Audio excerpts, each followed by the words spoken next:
கடவுளை வணங்குறங்க நம்ம.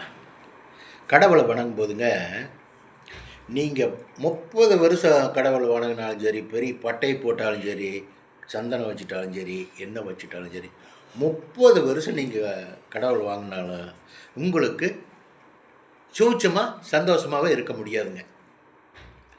அப்படி ஒரு ஆள்களால் நீங்கள் நோட் பண்ணி பாருங்கள், அப்படி இருக்க முடியாது. என்னன்னு கேட்டால், நீங்கள் பட்டை போடுறீங்க, கும்பிட்றீங்க, சாமி கும்பிட்றீங்க, வீட்டிலேருந்து போகும்போது பயபக்தியாக வெளியே பட்டையோடு போகிறீங்க.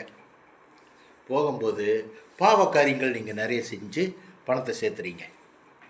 பாவக்காரியங்கள் நிறைய சேர்த்துறீங்க, லாபங்கள் அதிகமாக வச்சு விற்கிறீங்க, பண்ணுறீங்க, பிடிக்கிறீங்க, மனுஷனை ஏமாத்துறதுக்கு ட்ரை பண்ணுறீங்க, ஏமாத்துறீங்க. இந்த மாதிரி இருந்த ஆட்களுக்கு கடவுளுடைய அனுகிரகம் கிடைக்காது.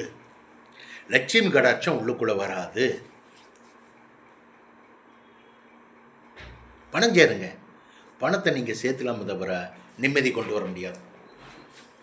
நிம்மதி கொண்டு வர முடியாதுன்னு சொல்ல வரேன்.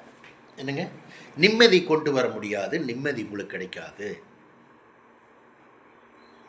சத்திய நேர்மை தரும் பிரகாரம் இருந்து நீங்கள் வாழ்ந்தீங்கன்னா உங்களுக்கு நிம்மதி கிடைக்கும். சாமி கும்பிட்டு சாமியினுடைய அருள் உங்களுக்கு கிடைக்கும். சரிங்களா? பாருங்கள், கொஞ்சம் யோசனை பண்ணுங்க. நான் எதுக்காக சொல்ல வரணுங்கன்னா, சில பேர்களாம் சாமி கும்பிட்டு சில பேர் மானிடர்களை வந்து மனுஷர்களை வந்து வகுத்தரிக்கிறது, அவங்கள கொடுமைப்படுத்துறது, தான தர்ம சிந்தனை இல்லாமல் இருக்கிறது, இந்த மாதிரி எல்லாம் இருக்கிறவங்களுக்கு எத்தனை வருஷம் சாமி கும்பிட்டாலும் கடவுளுடைய அனுகிரகம் கிடைக்காதுன்னு சொல்ல வரேன். நான் ஒரு ஆன்மீகவாதி. இன்னைக்கு குளிச்சுட்டு பூஜை புனிஸ்காரம் பண்ணவனுங்க வாக்கிங் போயிட்டு உட்காந்துட்டு வீடியோ போடுறேன். கொஞ்சம் கவனமாக இருக்குன்னு சொல்ல வர்றேன். நமக்கு எதுங்க பணம்?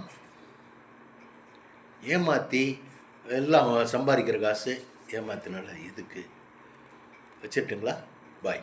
ஓகே.